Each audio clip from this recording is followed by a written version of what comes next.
अस्सलाम वालेकुम students, can you hear me? आप सबको आवाज़ आ रही है?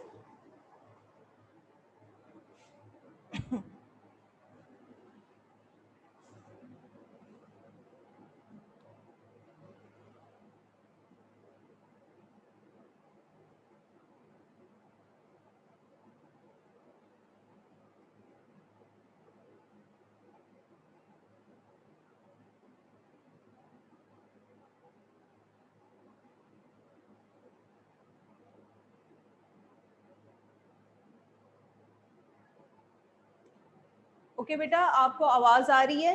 स्टार्ट करें हम? Can you hear me?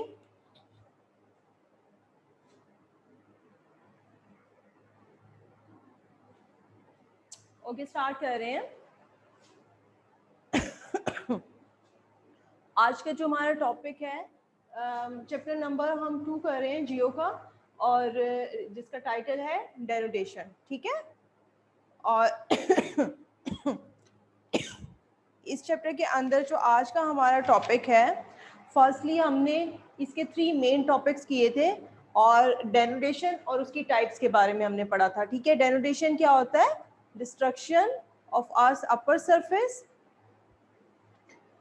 And appearance of the new surface from underground is called denudation. ठीक है, अर्थ सरफेस का ऊपर से ब्रेक होके रिमूव हो जाना, फिर नए नीचे से नया सरफेस अपीयर हो जाना, दिस प्रोसेस इज कॉल्ड डेनोटेशन। इसकी तीन टाइप्स को भी हमने किया था, जो थी इरोजन, मास वेस्टिंग और वेदरिंग। ठीक, और उसकी मैंने आपको रीजंस भी बताई थी कि वो क्या है। आवाज आ रही है ना आपको? ठीक है, तो ये हमारा 3 जो मेन टॉपिक्स थे हमारे, वो क्लियर हो चुके हुए हैं, weathering, erosion and mass wasting. ठीक, आज हम लोग जो है वो impacts of mass wasting and erosion करेंगे। ठीक है, आवर टुडेज टॉपिक इज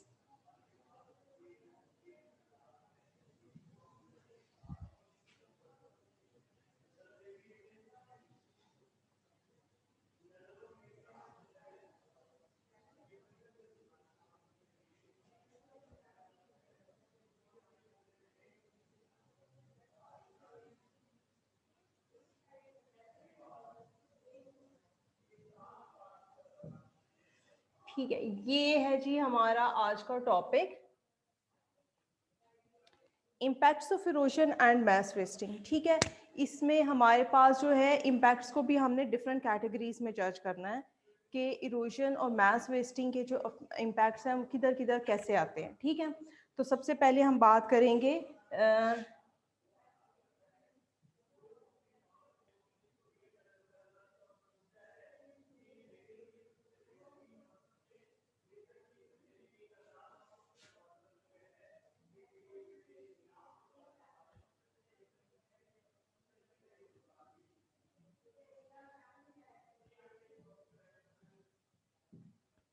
ठीक, फर्स्ट हमारे पास जो है इरोजन और मास वेस्टिंग का जो इम्पैक्ट है ऑन एग्रीकल्चर क्या है, कि एग्रीकल्चर बेसिकली क्या होता है? Cultivation of crops and farming of cattle. Crops को उगाना और जानवर या मवेशी पालना फॉर द बिजनेस पर्पस, इसको हम एग्रीकल्चर कहते हैं। ठीक है, जिन चीज़ों से हम फूड हासिल करते हैं ना, basically production of food is called agriculture. ठीक, तो एग्रीकल्चर के ऊपर इरोजन एंड मास वेस्टिंग का क्या इम्पैक्ट होता है, इसको हम देख लेते हैं। The irrigation system consist of unpaved canal and streams. आपको पता है जो इरिगेशन सिस्टम है एग्रीकल्चर में, मोस्ट इम्पॉर्टेंट क्या है? Supply of water. ठीक, सप्लाई ऑफ वाटर, जाहिर सी बात है हम क्रॉप्स को पानी देंगे तो तभी वो ग्रो करेंगी ना, बाकी सारी चीज़ों के साथ साथ water is the basic necessity for crops. ठीक, तो जब क्रॉप्स हम उगाते हैं तो उसके लिए पानी की ज़रूरत पड़ती है, और पानी जो है वो हम इनको किस तरीके से देते हैं, किस वे में देते हैं? कैनाल्स हैं या स्मॉल स्ट्रीम्स हैं, छोटी जो नदियां हैं उनके ज़रिए, या फिर ट्यूबवेल और ये जो बाकी अंडरग्राउंड सोर्सेज ऑफ वाटर हैं उसके ज़रिए देते हैं। तो होता क्या है कैनाल्स के अंदर मोस्टली पाकिस्तान का जो कैनाल सिस्टम है वो वर्ल्ड बेस्ट कैनाल सिस्टम कहा जा सकता है उसको। तो कैनाल्स के ज़रिए जब हम वाटर सप्लाई करते हैं क्रॉप्स को, नहरों के ज़रिए जब पानी देते हैं फसलों को, तो क्या होता है कि ये जो कैनाल्स हैं ये all the time erosion process को फेस कर रही होती हैं। कैसे कि कैनाल वाटर के ज़रिए जो है इसकी साइड्स टूट टूट के पानी में गिरती रहती हैं, तो उससे क्या होता है लेट सपोज रेनी सीजन में क्या होता है, रेनी सीजन में ये कैनाल्स जो हैं जब ओवरफ्लो होती है और फ्लड वाली सिचुएशन होती है, तो फ्लड जब इनसे पानी बाहर निकल के पूरे प्लेन एरिया में फैल जाता है या रिवर वाटर फैल जाता है, तो उससे क्या होता है कि वो जब फ्लो में होता है, तेज फ्लो में होता है, तो जो लैंड होती है, ग्राउंड एरिया होता है, जो लैंड होती है उसके ऊपर से एक फर्टाइल लेयर ऑफ सॉइल जो है ना वो इरोड करके आगे की तरफ ले जाता है। ठीक है, बात समझ में आई है कि फ्लड वाली सिचुएशन में कैनाल्स ओवरफ्लो कर जाएं या रिवर ओवरफ्लो कर जाए, तो उससे क्या होता है कि वो पूरे लैंड एरिया की ऊपर वाली जो सॉइल की फर्टाइल लेयर होती है वो अपने साथ बहा के ले जाता है। ठीक है, मट्टी की जो ऊपर से जरखेज तय होती है ना वो बहा के ले जाता है, और नीचे से जो है फिर लैंड को प्रिपेयर करना पड़ता है, बहुत अरसे तक उस पर मेहनत करनी पड़ती है, तब जाके वो फर्टाइल होती है। तो इरोजन का जो इम्पैक्ट आया यहाँ पे फ्लड की सिचुएशन में वो क्या आया कि एक जो सराउंडिंग एरियाज हैं किसी भी रिवर का या कैनाल का, जब वहाँ पे ओवरफ्लो हुआ वाटर का, फ्लड की सिचुएशन आई, तो वहाँ के वो तमाम सरफेस एरिया के ऊपर से जो मिट्टी की एक फर्टाइल लेयर थी वो रिमूव हो गई फ्लड की वजह से, पानी अपने साथ बहा के ले गया, और नीचे से फिर कौन सी एक बंजर किस्म की जमीन रह गई, बैरन लैंड रह गई, तो उसको दोबारा से प्रिपेयर करना पड़ता है। ठीक है, तो इसका इम्पैक्ट जो है वो एग्रीकल्चर पे पड़ता है। वो कैसे कि फिर जो है एग्रीकल्चर लैंड जो है हमें दोबारा से प्रिपेयर करनी पड़ती है। अभी कंटिन्यू है लेक्चर। अच्छा, दूसरी बात हम करते हैं, ये तो हो गया इम्पैक्ट ऑन एग्रीकल्चर। अभी हम नेक्स्ट जो बात करेंगे इम्पैक्ट ऑन इरिगेशन करेंगे।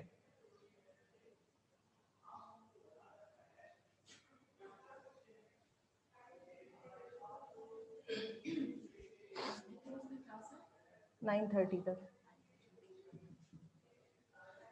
अच्छा जी, इम्पैक्ट ऑन इरिगेशन की अगर हम बात करें तो इरिगेशन किसे कहते हैं? सबसे पहले तो हम ये बात करेंगे, irrigation means to supply water. ठीक है, the system of supplying water जो है उसको इरिगेशन कहा जाता है। जैसे कि हम क्रॉप्स के अंदर वाटर सप्लाई करते हैं तो किस तरीके से करते हैं, through streams, through canals, through tube wells, इस तरीके से हम पानी सप्लाई करते हैं।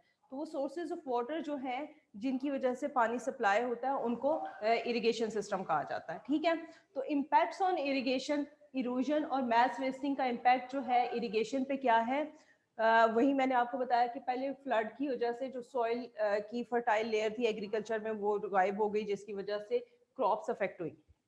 अब यहाँ पे इरिगेशन सिस्टम में क्या हुआ कि वही जो इरोडेड मटेरियल होता है समटाइम्स जो है जब पानी वापस जाता है कैनाल्स के अंदर या फ्लो करता है उसकी इरोडेड पावर की वजह से, वो क्या होता है, वो इरोडेड मटेरियल जो है ना कैनाल्स के अंदर जमा होना शुरू हो जाता है या रिवर्स के अंदर जमा होना। रिवर में तो है वाटर जो का फ्लो है वो बहुत तेज होता है वहां पे तो ये कम होता है, लेकिन कैनाल्स में और लाइक डैम्स है जो इरिगेशन का बहुत बड़ा सोर्स है। डैम्स क्या होते हैं, वाटर को सेव करने के लिए, वाटर को स्टोरेज को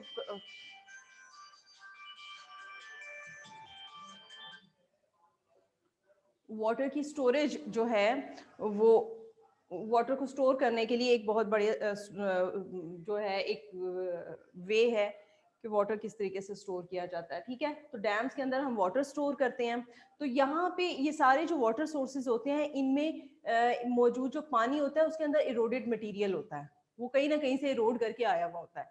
तो वो इरोडेड मटेरियल क्या होता है कि इन वाटर सोर्सेज के नीचे की तरफ बैठना शुरू हो जाता है, इनके फ्लोर के ऊपर बैठना शुरू हो जाता है। जैसे कि हम एग्जांपल लेंगे, हमारी ये लाहौर की जो कैनाल है जो हमारे स्कूल के सामने से भी गुजरती है। अब इसमें क्या होता है कि जब भी रेनी सीजन खत्म होता है या विंटर सीजन स्टार्ट होता है तो यहाँ से हम लोग जो है इरोडेड मटेरियल हमें बाहर निकला हुआ नजर आता है, जो कि यहाँ की सफाई करनी पड़ती है। तो बेसिकली क्या होता है, इरोडेड मटेरियल जो है वाटर सोर्सेज के फ्लोर के ऊपर बैठ जाता है, उसकी लेयर्स लग जाती हैं, जिससे वाटर कैपेसिटी कम हो जाती है इन सोर्सेज के अंदर। ठीक है, तो इरिगेशन पे इम्पैक्ट क्या आया कि वाटर सोर्सेज जो थे उनके अंदर जो वाटर की कैपेसिटी थी वो इरोडेड मटेरियल ने कम कर दी। ठीक हो गया, तो ये इम्पैक्ट है इरिगेशन पे इरोजन का। ठीक, और इसमें कहीं ना कहीं मैस वेस्टिंग भी आता है, लेकिन उसको मैस वेस्टिंग का किस तरीके से आता है कि सॉरी, कि जब हम माउंटेन्स के ऊपर रेन वाटर जब गिरता है तो उसकी वजह से जो सॉइल है वो स्लिप होके नीचे आ जाती है और वहीं वाटर सोर्सेज में शामिल हो जाती है वो सारा इरोडेड मटेरियल, और वो वाटर सोर्सेज में शामिल होके क्या करता है, उनकी कैपेसिटी को, वाटर कैपेसिटी को कम कर देता है। अच्छा, अब आगे हम बात करेंगे इम्पैक्ट्स ऑन ह्यूमन लाइफ।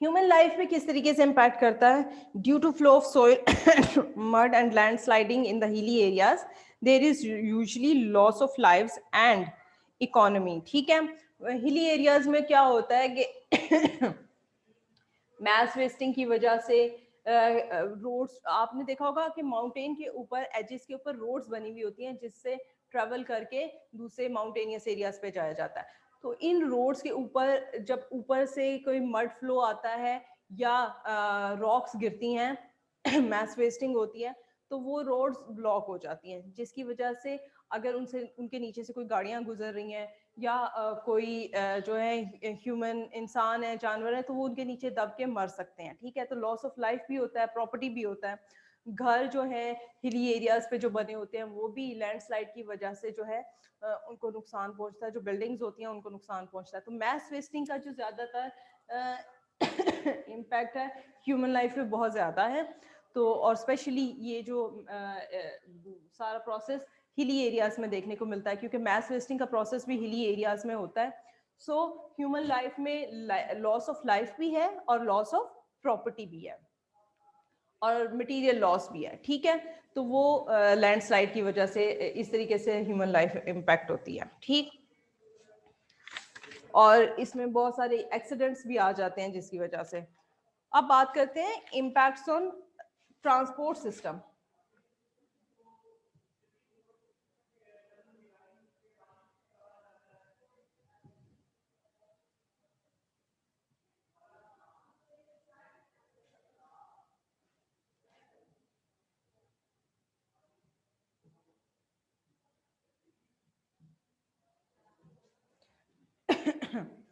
अब इम्पैक्ट्स ऑन ट्रांसपोर्ट सिस्टम कैसे होता है? वही बात जो मैंने पहले बताई कि जैसे ह्यूमन लाइफ पे मैस वेस्टिंग का इम्पैक्ट होता है कि रोड्स ब्लॉक हो जाती हैं और घर तबाह हो जाते हैं या बिल्डिंग्स तबाह हो जाती हैं लैंडस्लाइड की वजह से। लैंडस्लाइड बेसिकली किसको कहते हैं कि जब माउंटेन के स्लोप्स के ऊपर से कोई पत्थर या एरोडेड मटेरियल नीचे की तरफ गिरता है तो उससे जो है वो होने वाले नुकसान को लैंडस्लाइड कहते हैं या उस प्रोसेस को हम लैंडस्लाइड कहते हैं। ठीक है, तो ट्रांसपोर्ट सिस्टम पे क्या होता है, वहीं के जो हिली एरियाज में रोड्स हैं वो कभी लैंडस्लाइड की वजह से बंद हो जाती हैं, कभी ये होता है कि इन रोड्स के ऊपर से जो गाड़ियां हैं वो तबाह हो जाती हैं, एक्सीडेंट्स हो जाते हैं, स्लिपरी हो जाता है फ्लोर। तो ये सारे इम्पैक्ट्स क्या है ऑन ट्रांसपोर्ट सिस्टम है। इसी तरह सर्दियों के सीजन में सर्दियों के मौसम में क्या होता है कि ऊपर से जब स्नो गिरती है तो तब भी रोड्स ब्लॉक हो जाती हैं। तो ये सारा जो प्रोसेस है वो ट्रांसपोर्टेशन सिस्टम पे असर करता है और इनका ज़मीनी राब्ता जो है वो दूसरे एरिया से कट कर देता है, बाकी जो प्लेन एरियाज हैं उनसे, हिली एरियाज का, ठीक है। तो मैस वेस्टिंग का प्रोसेस जो है ट्रांसपोर्टेशन सिस्टम पे इस कदर असर डालता है कि जो रोड्स हैं वो ब्लॉक हो जाती हैं और जो इन एरियाज का कनेक्शन है ना बाकी एरियाज के साथ वो भी ख़त्म हो जाता है बाय रोड वाला कनेक्शन, ठीक हो गया। इसके अलावा जो है गैस और वाटर सप्लाई वो भी इससे अफेक्ट होती हैं। अब हम लोग बात करते हैं measures to minimize the impacts of erosion and mass wasting। अब ये क्या तरीके इख्तियार किए जाएं कि जिससे mass wasting के और erosion के impacts जो है वो कम से कम हो, ह्यूमन लाइफ पे भी, इरिगेशन सिस्टम पे भी और जो है हमारा एग्रीकल्चर सिस्टम पे भी, ठीक है। तो इसके पॉइंट्स आपके लास्ट पेज नंबर 22 पर है इसके पॉइंट्स। अच्छा, आपको आवाज आ रही है ना बेटा? ठीक है, तो बात करते हैं इसके इम्पैक्ट्स की। तो सबसे पहला जो हमारे पास पॉइंट है, it is necessary to plant the trees on the bank of canals and streams in order to stop soil erosion by water. अच्छा, सबसे जो अफेक्टिव वे है ना सॉइल इरोजन को रोकने का, मैस वेस्टिंग को रोकने का, वो ये है कि जो स्लोप्स है ना, माउंटेन के स्लोप्स हैं, उनके ऊपर ज़्यादा से ज़्यादा ट्री प्लांटेशन की जाए और जो पहले से ट्रीज मौजूद हैं उनको कट नहीं किया जाए। एक तो वेदर पे बड़ा अच्छा इम्पैक्ट डालते हैं, दूसरा ये कि वो इन जो माउंटेन्स हैं इनकी ग्राउंड को मजबूत रखते हैं, इनकी जो ज़मीन है उसको बहुत मजबूत रखते हैं और वो जो ट्रीज होते हैं उनकी रूट्स जो हैं वो इनको आपस में बाइंड रखती हैं, ठीक है। तो जितने ज्यादा दरख्त होंगे, जितने ज्यादा ट्रीज होंगे, उतना ज्यादा वो लैंड जो है वो मजबूती से अपनी जगह पर कायम रहेगी और फिर लैंडस्लाइडिंग और मैस वेस्टिंग का जो प्रोसेस है वो थोड़ा कम हो जाएगा, ठीक है। नंबर 2 है जी, the smooth level of agricultural land is necessary so that water does not take away the soil। अच्छा, by planting trees on the banks of crops field the erosion soil can be minimized। अब क्या होता है कि हम plane land में, ये तो हमने हिली एरिया की बात की, प्लेन लैंड के अंदर भी अगर हम लोग जो है ज्यादा से ज्यादा दरख्त उगाएंगे, specially on the banks of canals and streams, तो उससे क्या होगा कि जो एक तो फ्लड का जो फ्लड के अंदर फ्लो ऑफ वाटर होता है ना वो स्लो हो जाएगा, ठीक है, उसमें हर्डल क्रिएट करेंगे। दूसरा ये कि जो अपर लेयर ऑफ सॉइल जिसको मैंने कहा था कि इरोड हो जाती है एग्रीकल्चर में ड्यू टू द फ्लड, तो वो अगर सॉइल के ऊपर बहुत ज़्यादा ट्री प्लांटेशन होगी तो वहाँ पे जब वाटर फ्लो करेगा तो वो अपर लेयर मजबूत होगी तो उसको वो अपने साथ बहा कर नहीं ले जाएगा। So this is also very compulsory for the land area कि वहाँ ज़्यादा से ज़्यादा ट्रीज प्लांट किए जाएं और ट्रीज प्लांट करने की वजह से क्या होता है कि सॉइल जो है वो मजबूती से जुड़ी रहती है, ज़मीन के साथ रहती है और upper layer of soil remove नहीं हो जाती ड्यू टू इरोजन प्रोसेस, ठीक है।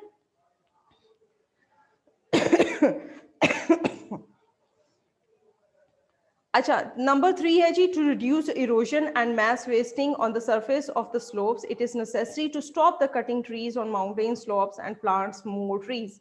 वही बात ये तीसरा पॉइंट भी रिलेटेड टू ट्री कटिंग और ट्री प्लांटेशन ही है कि ज़्यादा से ज़्यादा ट्रीज प्लांट किए जाएं, चाहे वो स्लोप्स हों चाहे वो प्लेन एरियाज हों, और वो आपको पता है वेदर पे भी बहुत अच्छा इम्पैक्ट डालते हैं और एक जो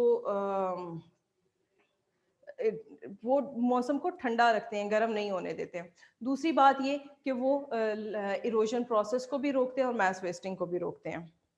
नंबर 4 है जी, settlements should be avoided in areas where there is danger of erosion and mass wasting। Settlements क्या होती हैं? सेटलमेंट मीन्स ऐसी जगह जहाँ पर ह्यूमन बीइंग्स जो हैं वो मिलकर एक सोसाइटी की तरीके से रहते हैं। तो ह्यूमन सेटलमेंट जो है इंसानों की जो रहने की जगह हैं उनको जो है ऐसी जगहों पे सेटलमेंट्स नहीं बनानी चाहिए जो कि डेंजरस हों मैस वेस्टिंग के हवाले से, ठीक है। हिली एरियाज की अगर सेटलमेंट्स की हम बात करें वहाँ पे जो इंसानी आबादी है, उनके घर हैं, वो ऐसे जगहों पर बनाने चाहिए जहाँ पे स्लोप्स जो हैं वो कम डेंजरस हो। अब देखें स्टीप स्लोप के ऊपर जो है वो हमेशा एक्सीडेंट्स के चांसेस रहेंगे। सो लेस स्टीप वाली जगहों पर घर बनाने चाहिए, और वो भी देखना चाहिए कि यहाँ पे जो है मजबूत उसकी फाउंडेशन बनाकर उसके बाद घर बनाने चाहिए। सो ऐसी जगहों से अवॉइड करें जहाँ पर जो डेंजरस है लैंडस्लाइड के हवाले से या मैस वेस्टिंग के हवाले से। ठीक हो गया। नंबर 5 है retaining walls should be made along the roads of hilly areas. Hilly areas में जो रोड्स बनाई जाती हैं उसके साथ साथ छोटी छोटी सेफ्टी वॉल्स जरूर बनानी चाहिए, ताकि अगर कोई ऊपर लैंडस्लाइड की वजह से कोई गाड़ियां स्लिप होती हैं या उनको, तो वो एक्सीडेंट्स को अवॉइड किया जा सके, ज्यादा से ज्यादा मैक्सिमम सेफ्टी रखी जा सके। Dangerous slopes should be abolished. Number 6 point ये है कि डेंजरस स्लोप्स जो होते हैं ना, जो मैंने आपको बताया कि ज्यादा जो स्टीप स्लोप होते हैं वो डेंजरस होते हैं, तो उनको किसी तरीके से अबॉलिश किया जाए, उनको ख़त्म किया जाए और उनको फ्लैटर किया जाए।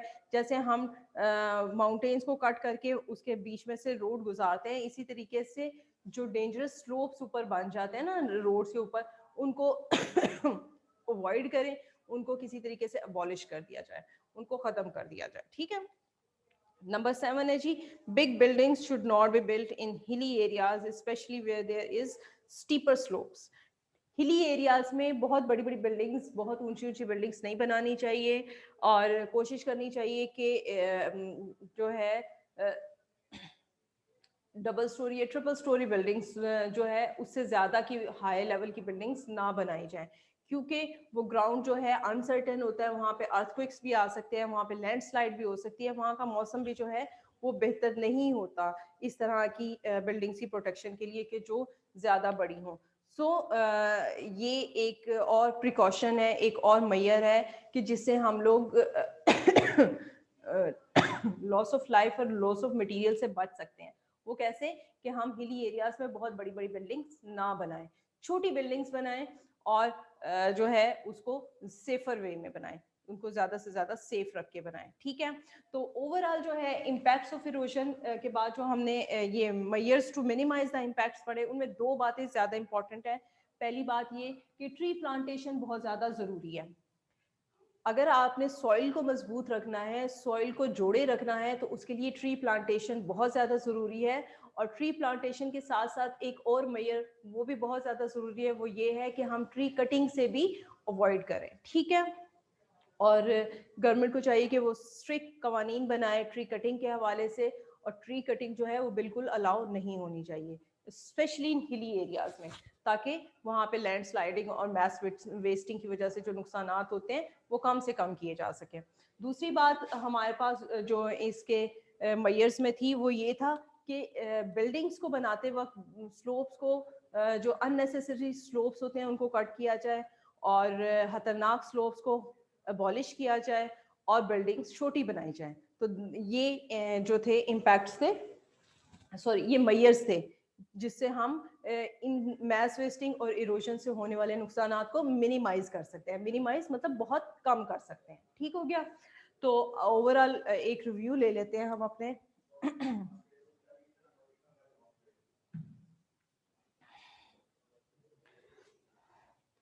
ओवरऑल रिव्यू ले लेते हैं हम अपने इसका। बस एक सेकेंड मुझे आप ये दें।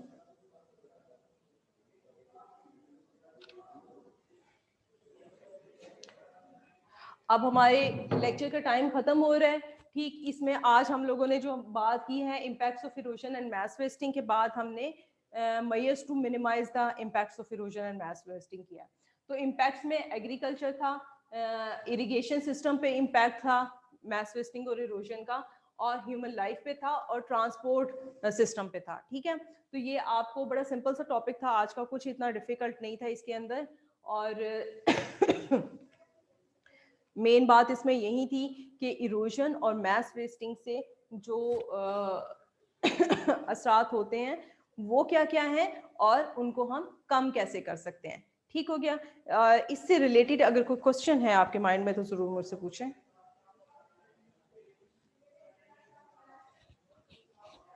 चलें ठीक है, आज का टॉपिक हम ख़त्म करते हैं और इंशाल्लाह फिर आपको इससे रिलेटेड होमवर्क जो है मैं आपको सेंड कर दूंगी डायरी में, ठीक है? ओके, अल्लाह हाफिज़।